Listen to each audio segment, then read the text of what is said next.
العاصمة الإدارية الجديدة لم تعد حلما يسعى المصريون لتحقيقه، بل أصبحت واقعا على الأرض، ليمثل المشروع القومي الكبير قيمة كبيرة لمصر بنجاحها في تأسيس أفضل مدينة ذكية في الشرق الأوسط، تعتمد على أحدث الأنظمة التكنولوجية في كافة المجالات، مع حرص الرئيس عبد الفتاح السيسي على أن تضاهي العاصمة الجديدة أحدث وأرقى مدن العالم في سعي دؤوب لتكون عاصمة للشرق الأوسط.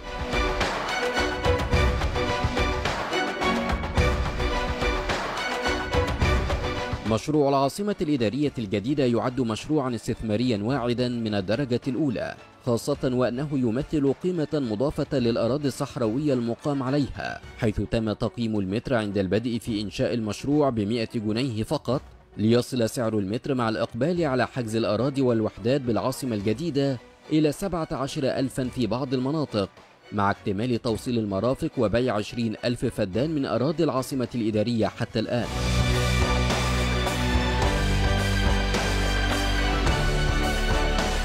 أكثر من 1,000,000 مصري يعملون بشكل مباشر وغير مباشر بالعاصمة الإدارية الجديدة، من خلال 60 شركة مصرية تعمل بالمشروع الذي يستوعب نحو 7 ملايين مواطن، عند اكتمال مراحله الثلاث بمساحة إجمالية تصل إلى 184,000 فدان، منها حديقة دولية ومنطقة للغابات على مساحة 10,000 فدان، إضافة إلى الحي الحكومي المقام على مساحة 560 فدانا، ويضم 34 مبنى وزاريا ومبنى رئاسة الوزراء ومبنى مجلس النواب، إلى جانب المباني الخدمية. ويتم حاليا بناء مقر جديد خاص بمجلس الشيوخ. المرحلة الأولى من مشروع العاصمة الإدارية الجديدة قاربت على الانتهاء، وتم إنجاز نحو 70% منها، والتي تضم 8 أحياء سكنية، إلى جانب الحي الرئاسي والحي الحكومي والمدارس والجامعات، فضلا عن مدينة رياضية. وهذه المرحلة تستوعب نحو 2.5 مليون شخص على مساحة 40,000 فدان،